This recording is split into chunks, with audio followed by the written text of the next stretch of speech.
Mugamba mutya mwe nabali ku channel yaffe eyitibwa LN256 mugende mu maaso n'ogyegattako kigenda kuba kirungi nnyo n'ekirala likinga video olunaku olwaleero njagadde tulabe engeri gy'osobola okupangamu fulasika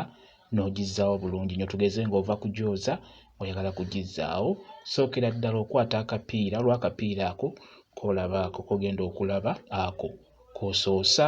mu kino kipulasitika eky'okungulu k'osoosaayo wansi bw'otyo okateekayo bw'otyo wansi ke kasookerayo ddala nga tonaba kuteekayo kigiraasi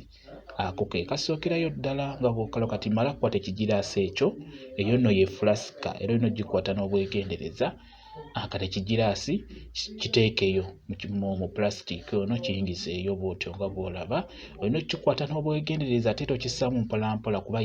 ye fulasika naddala ako akaliko akasongezo tekalina kwatika kati bw'omala kwata ka pulasitiika ako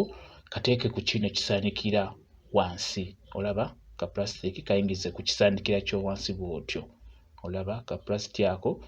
plastic ako kakulu nnyo ke kakwata ekigiraasi ekyo kubeera nga kiri mu bbanga omala saanikira ekisaanikira kino awebeera ewedde obeera omaze ogizaawo kati ndowooza olaba kali ke twataddeyo ke twasoosezaayo ke kakapiira akabeera awo oyinza okuba oyagala kugyozaako munda naye nga tomanyi ngeri oyinza kugizaawo kugipanga bw'otyo bw'olina ogipanga awo ebeera ewedde kiba kiwedde mwebale kubeera ku channel yaffe eyitibwa LN256 mugende mu maaso n'ogyegattako mubeere bulungi mweraba.